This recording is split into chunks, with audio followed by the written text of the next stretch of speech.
Thank you, media. We'd like to officially get started. Thank you.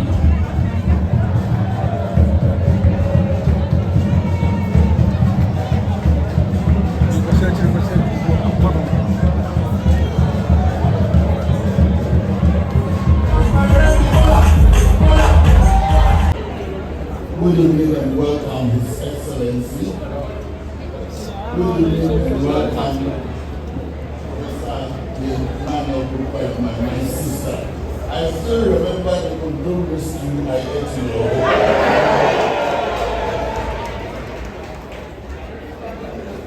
Mr. Chairman, our President, the Chairman of our Council, Deans, all faculty members, students, and all visitors to this program this evening. We welcome all of you. Indeed, it is a great personal honor to have the opportunity to introduce His Excellency Mr. Mahama, our former president. I have had the singular privilege to have known His Excellency over the years in a number of important circumstances. When he was a student at Legon, I got to know him first as a member of a political economic study group, then as a brilliant student in communication studies.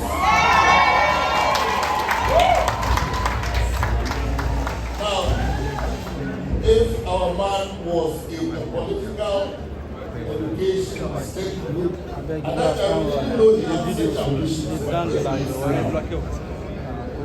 Now also, when as a vice president of our country, he was launching his book, My First School Guitar, he invited me among a small circle of family, friends and acquaintances to a special pre-publication meeting in his home. Again, in 2011 or so, he honored an invitation by the Media Foundation for West Africa, which I headed, to participate in an anniversary of the review of the criminal libel law. One time, to His Excellency may remember, we met in flight when we were both coming from Freetown, Sierra Leone, and I went to greet him in his cabin. And then he introduced me to the staff of the airline. I thought, this is my teacher. He taught me all what I knew, and I told him that no, at least not the politics. In all these years, the most remarkable observation I have made of our former president is that the ultimate of national political ascendancy has not in any way diminished his personal traits as a humble man, an affable person who can make you feel at home in his company, and who can also make you laugh and relax. As president, he never lost his sense of tolerance to opposing viewpoints, and never lost his cool against the imitations of unprofessional and insulting journalists.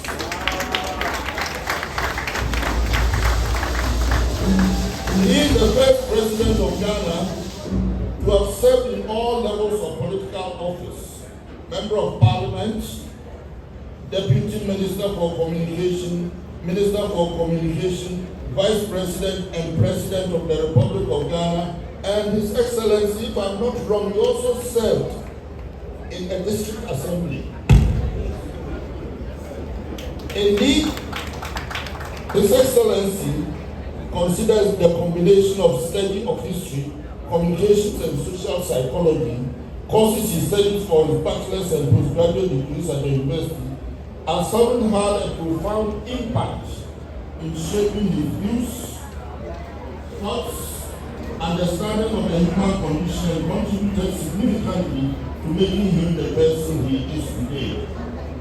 As president, His Excellency made tremendous contributions to development in this country in all sectors of the economy and in all sectors of national life.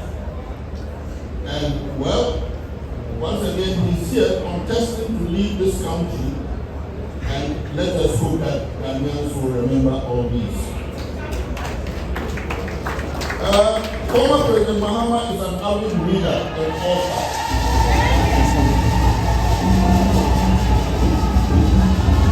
Over the course of his career, he has written for several newspapers and authored a number of publications. He has also published his first book, a memoir entitled My First Coup d'etat, which I referred to earlier.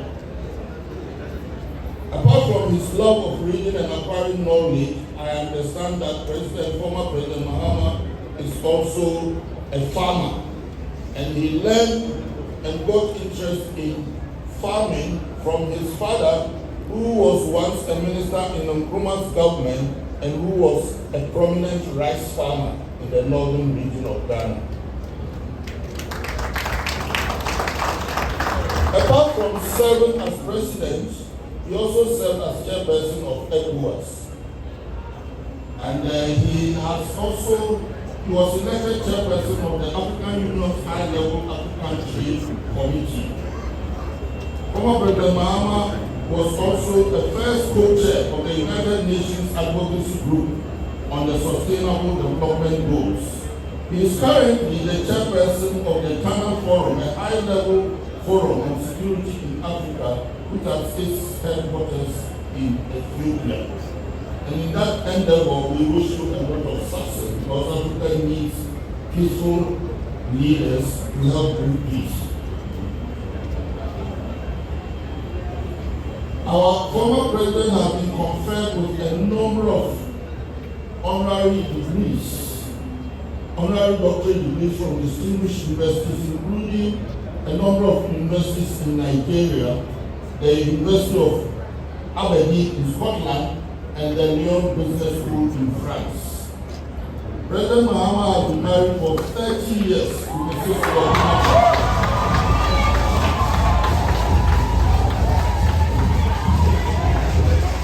He is still a young man at 63, energetic, and so you can bet that he can crisscross this country a million times campaigning to come back.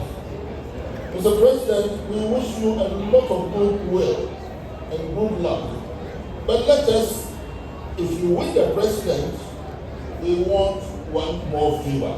Come back and talk to our school about the experiences in political communication. That is the least we can ask of you. Ladies and gentlemen, the audience, please, this is our former president. He's going to give his presentation, his lecture. Let us pay keen attention, because he's no ordinary speaker. He's our former president. He's also a candidate now for the 2024 elections. Let's pay keen attention and listen carefully and clearly to what he will say. I will plead with you, as the MC said, this is not a political rally. In fact, it's an extension of our classroom work. There should be no heckling, no booing, no indiscipline. We must give him all the necessary respect as our head of state, a former head of state, an elder statesman, and a wise man who wants to share his experiences with us. So, Mr. President, your audience, your speaker.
nothing to do with politics. It's a Vanda tradition.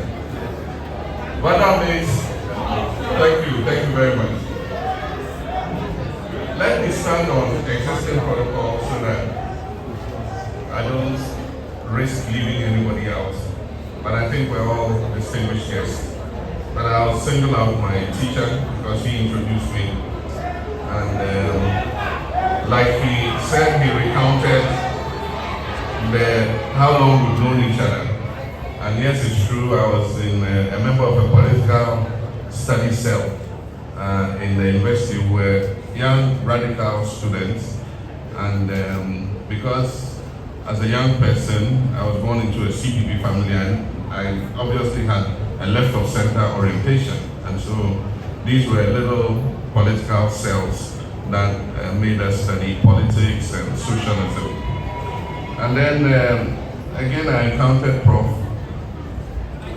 in a very interesting way. He was lecturing at the School of Communication Studies, and I'd applied to be a student. And I was in Tamale at the time. I write about it in my book. I tried to get a flight that day to come back to Accra because the interview was the next day. Unfortunately, there were no flights like you have today. You just buy a ticket and fly. You had to go to the Air Force station and get some connection with a soldier to put you on the flight. Unfortunately, my connection didn't work, so the flights went and left me. It was the only flight. State transport had also taken off. You couldn't get tickets. They sell tickets to 4 people in the line. They say the ticket is finished. The rest of the tickets are sold under the table. We've come a long way in Ghana. And so I had to go to the barrier and pay a little something to the policemen to find me a vehicle going to Accra. And the only vehicle I got was one loaded with maize. And so we all had to go and sit on top of the maize. And it brought us all the way to Kintampo. From Kintampo, I got a bus that brought me to Kumasi. And then a state transport driver that I knew, I explained to him my predicament. There was no seat, but he made me sit on the stairs when you're climbing into the bus. So I sat in the corner there on the stairs. And I got to Accra. Late, the interviews had started. My name had been called. And Prof was on the interview panel. And so I got there a bit dusty, looking quite ragged. I managed to clean my face. And he said, "Oh, you've been called already." My heart just dropped. It was like, oh, there goes the opportunity. He said, "Okay, you go and sit down. We'll attend to everybody. When we finish, we'll call you." And so I went and sat outside, very forlornly. And eventually they called me. He was part of the panel that interviewed me. And I must admit, after the interview, he said, "You go home, you get a letter from us." And so I knew in my heart that I had been taken. And of course, when I came to the school, he was my teacher in journalism. And he made me learn how to type. Because Prof made a rule that any homework he gave you or any exercise he gave you, he will not accept a handwritten work. And so you have to go and type. In those days, computers were in their infancy, so you have to go and get an actual typewriter and learn to type, And so I know how to type because Professor Karikari made me type, and he's contributed to making me. Journalism was one of my favorite subjects, and because of that, afterwards I did my internship in Ghana Broadcasting Corporation, and then also taught part-time in the Ghana Institute of Journalism. And my flair for writing has come from what I learned in a School of Communication Studies. But let me thank you, ladies and gentlemen. I'm going to get over with the boring part. I was asked to give a talk on policy on education and how it links to job creation. And so I'm going to get rid of the boring part. I think after that there will be an interactive session and we'll be able to flesh out the issues more. So I'll read this prepared text, and then after that we can have the opportunity to talk some more. I want to thank you for granting me the opportunity to deliver the maiden public lecture in your planned series of lectures organized by the School of Communication Studies of the Wisconsin University for flag bearers standing in the 2024 general elections. I'm particularly grateful to the management of Wisconsin International University College and the Acting Dean, School of Communication Studies of the College, for offering me the platform to share perspectives of my vision on the youth within the context of education and job creation. This program is being held at a time of great national distress and economic crisis. A comment, if you have a suggestion, I'm sure His Excellency will be happy to hear it. If you have a question, he's happy to hear it. But before we get to that part, I want to remind us all that we're live on GTV. Thank you. GTV is one of our media partners. We're also live on our Facebook channel, WIUC Ghana. And you can also follow us on WIUC Ghana Official on our YouTube channel. You can also listen online at Wisconsin Radio. So it's time for the question and answer section. There are 2 microphones in the aisle. Can I see the ushers? Can we have the microphones? Can you bring them forward to the side? And we will queue behind the microphone. And I'm going to give the first 10 questions to our students because it is all about the youth. And I would like to call Hakeem Steve, who is our HRC president. He will have the privilege of asking the first question.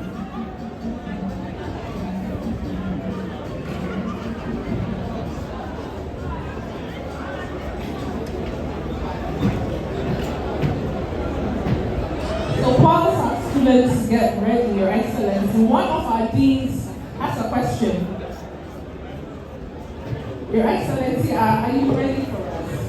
So, Dr. Akosam, one of our deans, would want to ask a question. Whilst we have our students get ready.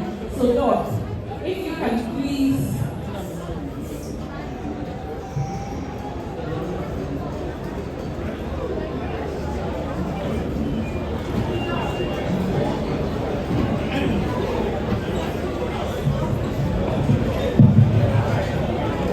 Thank you very much. Excellency, I've followed with keen interest your presentation and many others that you've done in other areas throughout your talk. And one issue that actually seems to be a burden on my shoulders, and probably that of the country, is the problem of uncompleted government projects. During President Kufuor's time, he started many which he couldn't complete. During your time and the late professor's time, you also led some when we were leaving office. The current administration is also having some to deal with. Basically, what are your plans with regards to uncompleted projects in Ghana? Because it seems to me that the areas you are tackling, educational sector and so on and so forth, many projects have been done which are still lying idle. But we took loans as a nation to start them. But once you are promising, can we pause as a nation for even just a year to go back to all the viable projects and see what we can do with them before we can start new ones in the same areas? Your Commander Sugar Factory is lying idle. Loan from Indian government is lying idle. What do we do? The final one is, when you assume office, will you look at the uncompleted National Cathedral? Thank you.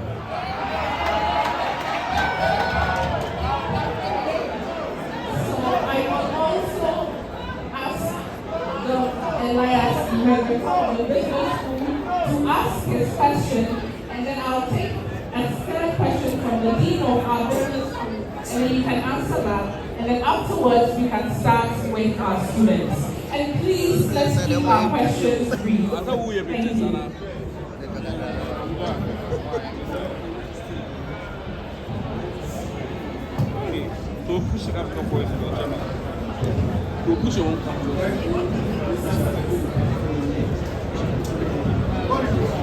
You have answered most of the questions.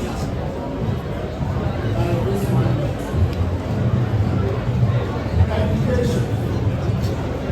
We train people, we give them allowances, and we give them scholarships.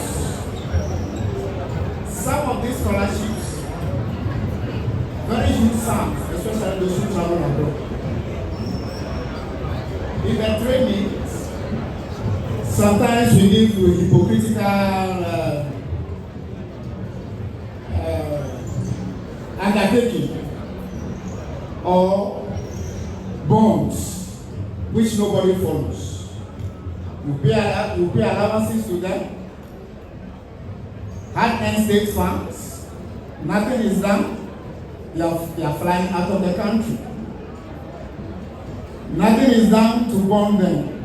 Some take government scholarships, hard-earned public sector funds. They finish their programs, they are still outside, nothing is done to recoup our monies. These leakages in the public sector, how can this be addressed? And then we have the second one, misguided public policies or implementation of certain misguided public policies. Some of them, I think they are unwarranted. You just mentioned so many deficiencies or things that need to be covered in the education sector.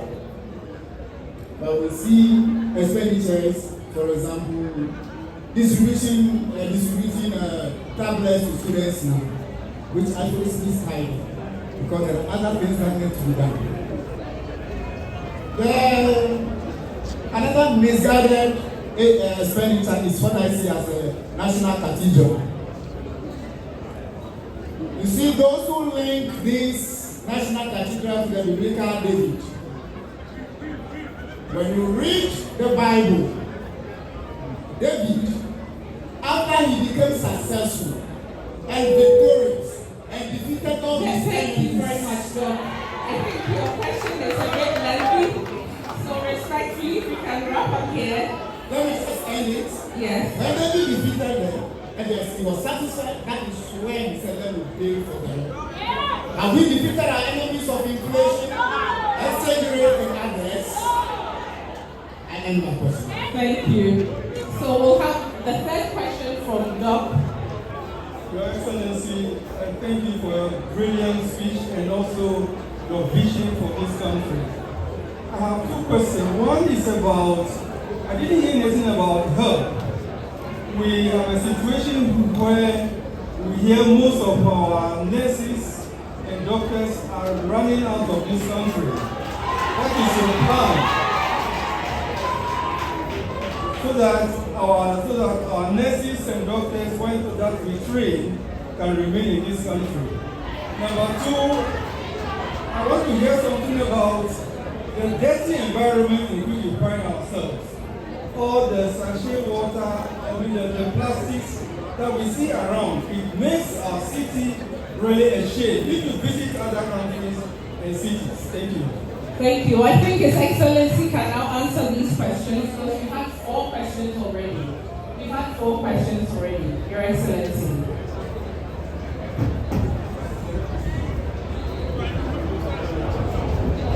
Thank you. Actually, my presentation focused on the areas you asked me to come and talk about. It was about our policy for education and employment for young people. And so that's what I covered. And so I didn't do sanitation, I didn't do healthcare. But I'll take those questions anyway. I think I can answer them. So let's begin with our completed projects. My view is that it's a shame that we abandon projects because the credit will be given to our predecessors.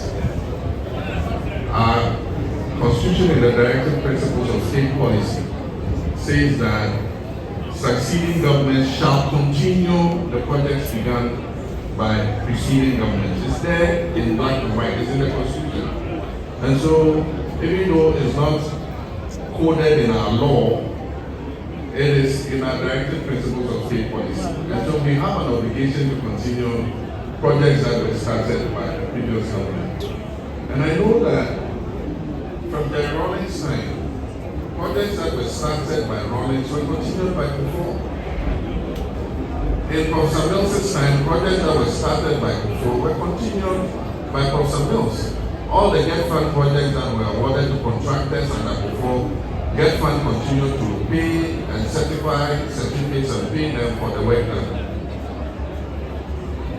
The only exception with President Kufuor's administration and ours was that they started a gang of 6 road projects. If you remember, we called some road projects a gang of 6. And even though they initiated the projects, there was no dedicated funding to continue them. But what did we do? Professor Mills made us do budgetary allocation for each of those projects. One is the Telepashi to Adenta road that we now pass on without remembering what it was like. Another is the road from Achimota Brewery all the way through to John Terry School. There were 6 of them. One was the Swami Interchange. And I can assure you that when we came into office, we continued and completed all of them. When NDC came into office, the Swami Interchange was only 32% complete. By the time we left office, it was almost 90% complete. All that was left was the extension to the WAPA formulation, which this government is continuing. There was also the affordable housing project that was started. And what we did was, because government did not have the money to complete the project, we handed over the flats to SHC, State Housing Company, and to SNEX. And because of that policy of handing it over to SNEX, Boteman is completed and is occupied. We also gave them the Kumasi affordable housing to complete, but I think SNEX ran out of funds or something. But I stated clearly that when I come into office, we're going to do an inventory of all those abandoned and uncompleted projects. And in every year's budget, we're going to make budgetary allocation for completing them. And like I said, we're not going to be in a hurry to start new projects when we have all these uncompleted projects that have been abandoned. I mean, for instance, take the Agenda 111 hospitals. I said that it would have been more prudent to start, say, 40 of them and finish them. And then you can start, continue another 20 and finish them and continue. But you start 88 hospitals at once, all over the country. And recently, the Agenda 111 Secretariat says they can only finish 20 before they leave office. So it means that 68 hospitals are going to be left to President Mahama to come and complete. And so, we must also look at the prudence of how we start projects in terms of completion. And I think that that's something we'll look at. So we'll be in a hurry to start new projects. The little money we have, we will make budgetary allocation in every year's budget to continue and finish those projects. There's a particular problem with the projects in the education sector. You go to many secondary schools, they are half completed dining halls, half completed dormitory blocks, half completed classroom blocks, laboratories and everything. These were projects that were awarded by the GET Fund. This government has collateralized 60% of the income of the GET Fund in what they call the Dachi bond. And they have taken that money up front. And so now with the GET Fund levy that we pay, only 40% of the revenue is available to GET Fund to continue these projects. And that is a hindrance that has stalled most of the projects in the secondary schools. And that's why children don't have dormitories to sleep in, they don't have classrooms to study in. And so I made a statement and I said that the Dachi bond should be added to the debt restructure so that it can free up, and we should add it to the public debt so that it can free up the flows of the GET Fund to continue and finish all the projects that the GET Fund has awarded in all the various schools that we have around. And so we'll prioritize the completion of ongoing and abandoned projects rather than starting new projects. National Cathedral, I've spoken about this before. For me, the National Cathedral was a covenant somebody made with God, an individual. He said, he swore to God that if he became president, he would build a cathedral for him. And so, from my perspective, it is his promise to build a house for God. And I don't know if God asked him for a house, you know. I'm sure that if he really had asked God what God would want him to do with $400 million, I don't think God would have chosen a cathedral.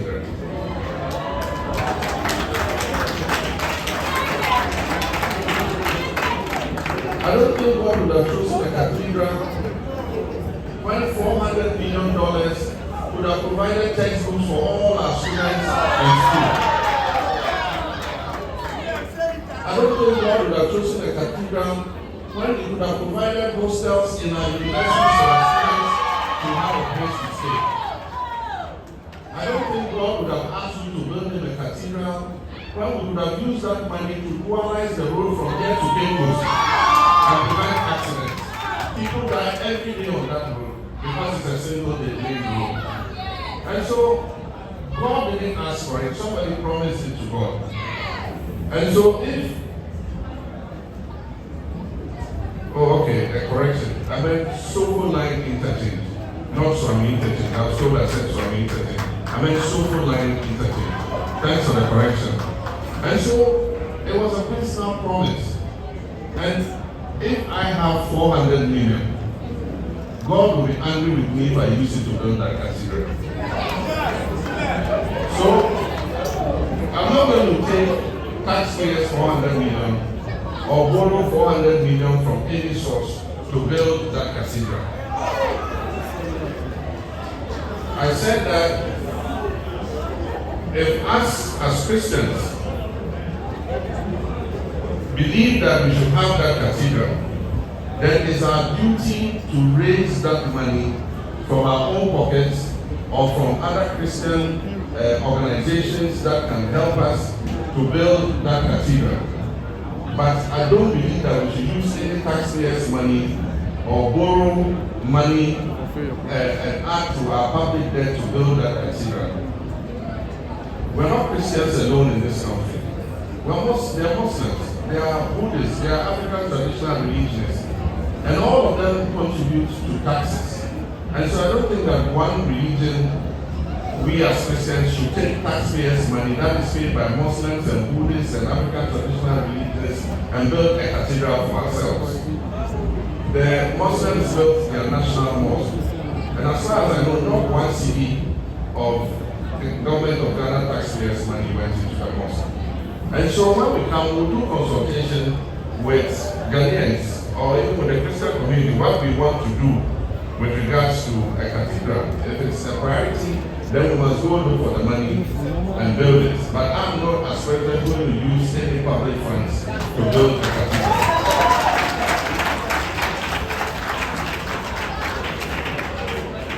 The basic principle that underlies scholarships is that one, the course the student is going to do is not available in Ghana. Or it is a priority course where we do not have enough capacity to train students.